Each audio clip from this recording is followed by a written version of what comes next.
శ్రీ గురుభ్యో నమో నమః. శ్రీమన్మహాగణాధిపతయే నమః. ఐం మహాసరస్వత్యై నమః.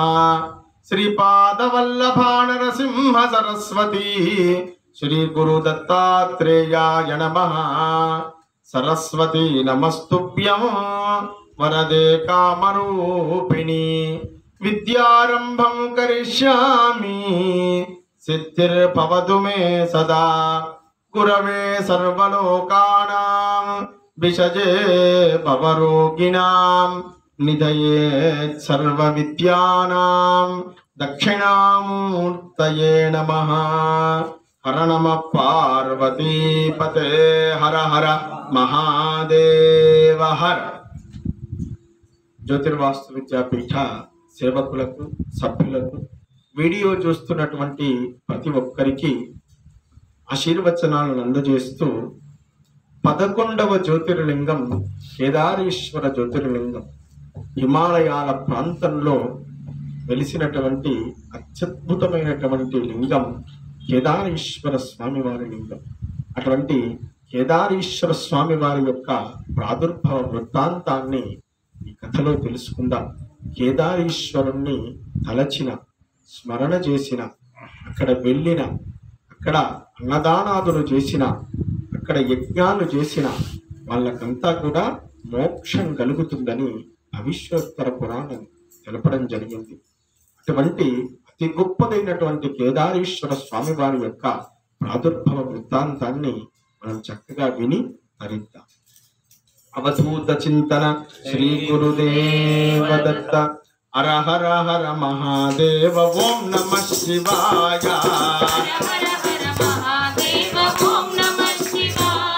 హర ఓం నమ శివాయ. ఓం నమ శివాయ.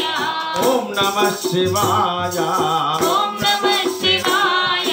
హర హర హర మహాదేవ. ఓం నమ శివాయ. హర హర హర మహాదేవ. ఓం నమ శివాయ. హర ఓం నమ శివాయ. ఓం నమ శివాయ. అద్భుత చింతన శ్రీ గురుదేవ దత్త. భారతదేశంలో అతి సుందరమైనటువంటి ప్రాంతం ఏమిటి అంటే హిమాలయాలు. హిమాలయాలు భారతదేశానికి ఉత్తరం వైపు ఉన్నాయి. మనం రామేశ్వరుని కథ చెప్పుకున్నాం, విని ఉన్నాం, మనం అందరం తరించి తీరాం. అతి గొప్పదైనటువంటి కథ. అది ఎక్కడుంది? సేతు. దక్షిణములో చివరగా ఏదున్నది అంటే సేతు. ఉత్తరములో చివరగా ఉన్నటువంటి ఇవేవి హిమాలయాలు. అందుకనే మనం సంకల్పం చెప్పేటప్పుడు చెప్పుకుంటాం, ఆ సేతు హిమాచల పర్యంతం అని చెప్తాం. భారతదేశాన్ని యొక్క ఉనికిని చెప్పేటప్పుడు ఏమని చెప్తాం? ఆ సేతు హిమాచల పర్యంతం అని చెప్తాం. సేతువు నుండి హిమాచలం పర్యంతం వరకు.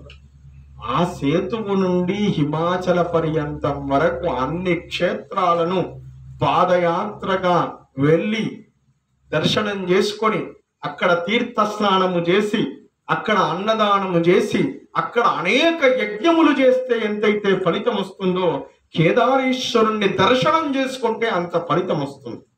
శివపురాణము తస్యైవ రూపం దృష్ట్వాచ సర్వపాపై ప్రముచ్యతే జీవన్ముక్తో భవేత్సేపి యోగతో పదనీవనే దృష్ట్వా రూపం నరస్యైవ తథా నారాయణస్య చ కేదారీశ్వరనామశ్చ భుక్తిభాగీన్న సంశయ.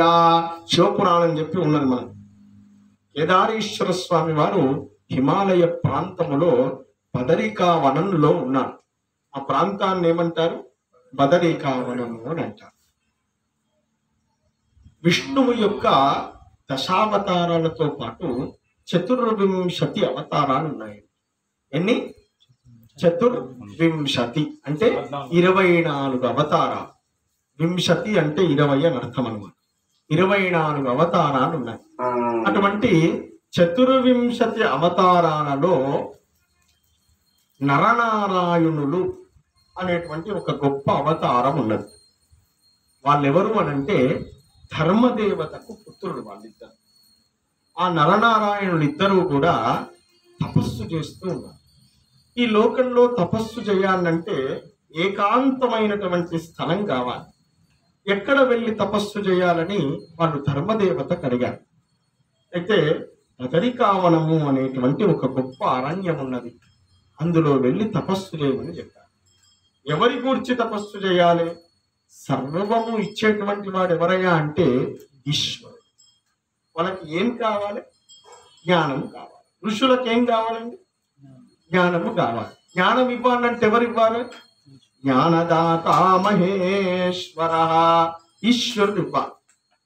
కాబట్టి ఆ మహేశ్వర స్వామి వారి కోసం ఆ నరనారాయణుడిద్దరూ బదరికాశ్రమములో ఒక మంచు కొండల ప్రాంతంలో గంగా మందాకిని యొక్క తీరంలో చక్కని తపస్సు చేస్తూ ఉన్నారు. ఆ తప ఏ విధంగా చేస్తున్నారు వాళ్ళంటే ఒక మృణ్మయ లింగాన్ని చేసుకుని ఉన్నారు. ఈశ్వరుణ్ణి చేరాలంటే మొట్టమొదట ఏం కావాలి?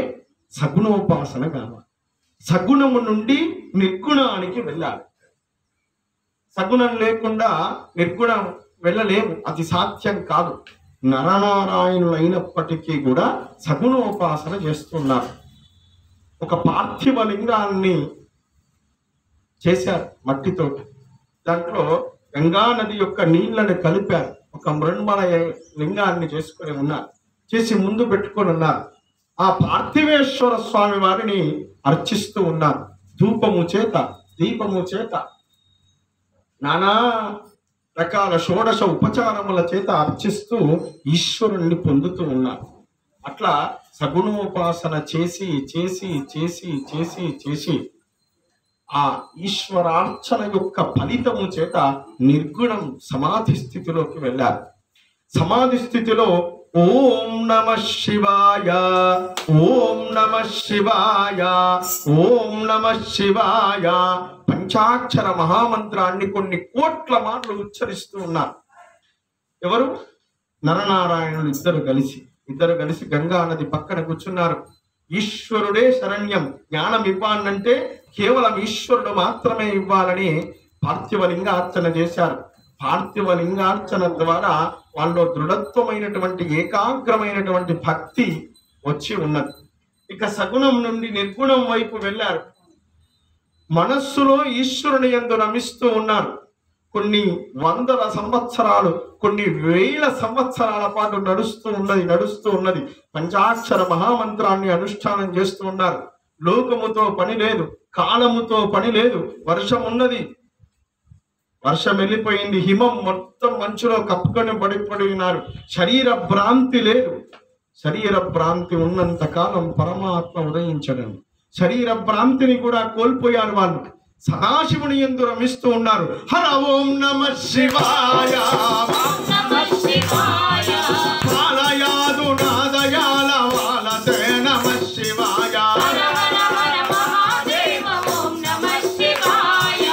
ఓం నమ శివాయ, ఓం నమ శివాయ, ఓం నమ శివాయ, ఓం నమ శివాయ, ఓం నమ శివాయ.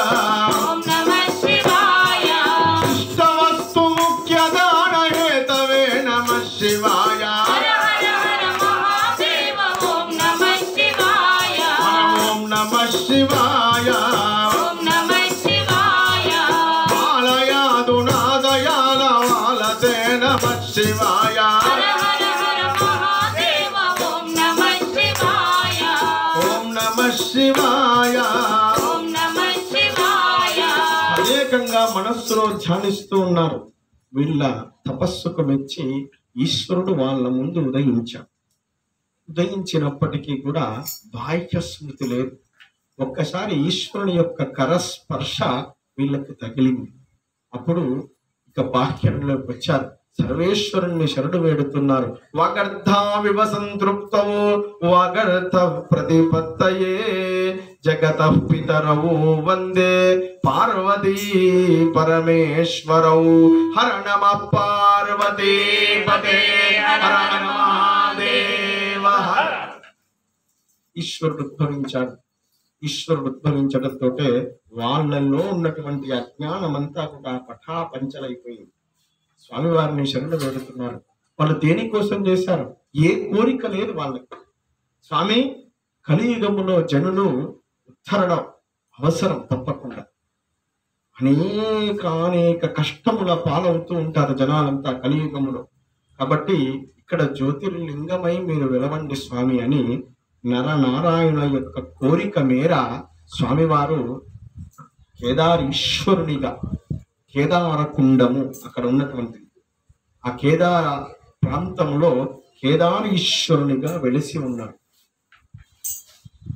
అక్కడ రేతకుండము అని ఉన్నది. ఆ రేతకుండములో ఎవరైతే స్నానము చేస్తారో, ఎవరైతే ఆ నీటిని సేవిస్తారో వాళ్ళకు జ్ఞానము కలుగుతుందని ఈ పురాణ వాంగ్మయం అంతా కూడా తెలుపుతుంది. దానితో పాటు ఇంకొక కథ కూడా ప్రచారంలో ఉన్నది దీనికి.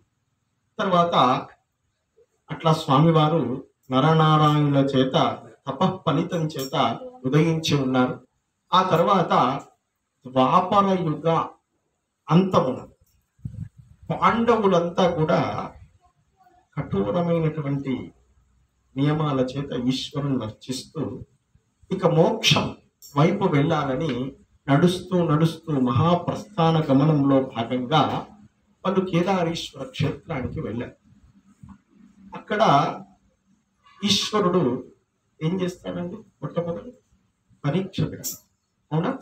పరీక్ష పెట్టనిదే మోక్షాన్ని ఇవ్వడు ఎవరికి కూడా. మన కథలు విన్నాం, 25 మంది పరమభక్తుల యొక్క కథలు విన్నాం. అంటే ఇంకా కామ క్రోధ లోభ మోహ మదమాత్సర్యములు ఈ శరీరానికి మనస్సుకు ఉన్నాయా లేదా పరీక్ష చేస్తాడు. పరీక్ష చేసి ఆ పరీక్ష ఎందుకు చేస్తాడు? లోకానికి వీళ్ళ భక్తిని చాటడం కోసం చేస్తాడు. అట్లనే పాండవుల మందు ఒక మహిష రూపములో ఉద్భవించాడు స్వామి. మహిషము అంటే దున్నపోతు రూపంలో ఉద్భవించాడు. వాళ్ళు చూస్తుండగా ముందుకు పరిగెట్టారు. అట్లా ఆ పరిగెట్టడం వీళ్ళు వెనక వెళ్ళడం లేదు. ఈయన మన పరీక్షార్థమై స్వామివారే మహేశ్వరుడే ఈ రూపాన్ని ధరించి వచ్చాడని అందరు 5 మంది పాండవులు వెళ్ళి వెనక కాళ్ళు పట్టుకొని ప్రాధేయపడ్డారు. స్వామివారు తన పృష్ఠ భాగాన్ని అక్కడనే విడిచి ముందుకు వెళ్ళిపోయారు. అదే ఇప్పుడున్నటువంటి కేదారీశ్వర లింగముగా మూర్తీభవించినటువంటి 3 వైపులా ఉంటుంది లింగం. ఇక్కడ లింగానికి వేరే సారూప్యత.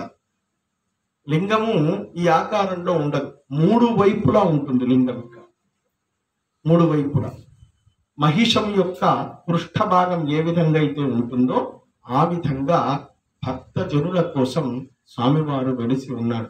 యో వైహి పాండవాన్ దృష్ట్వా మాహిషం రూపమాస్థితాం మయా ఆస్థామ తత్రైవ ఫలాయన పరో భవేత్.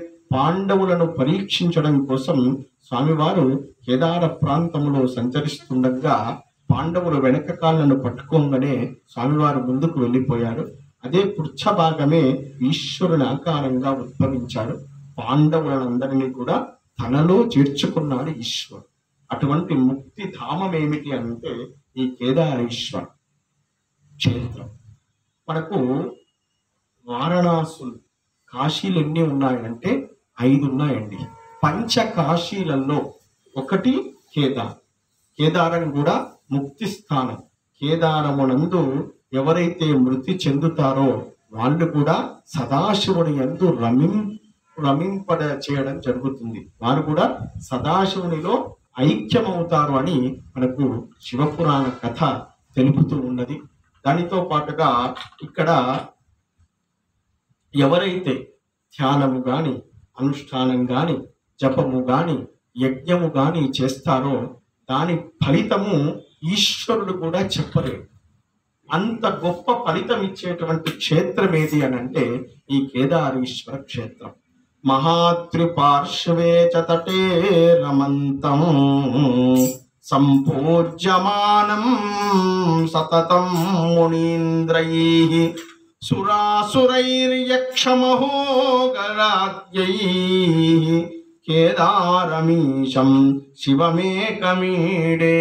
ఎవరైతే కేదారీశ్వరుణ్ణి స్తుతిస్తారో, ఈ కథ ఎవరైతే వింటారో వాళ్ళకందరికీ కూడా ముక్తి కలుగుతుందని శివపురాణం తెలుపుతూ ఉంది.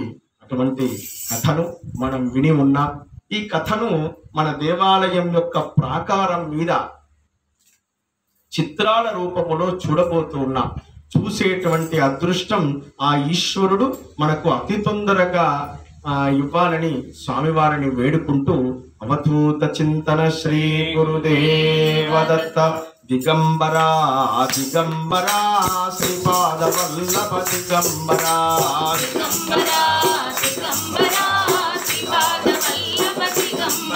శ్రీపాద వల్లభ దిగంబరా వల్లభ దిగంబరా దిగంబరా దిగంబరా శ్రీపాద వల్లభ దిగంబరా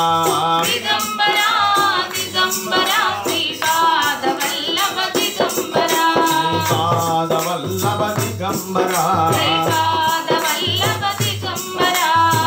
ప్రజాభ్య పరిపాలయంతాం న్యాయేన మార్గేణ మహీం మహేషా గోబ్రాహ్మణేభ్యః శుభమస్తు నిత్యం లోకాః సమస్తాః సుఖినో భవంతు సమస్తలోకాః సుఖినో భవంతు. స్వస్తి.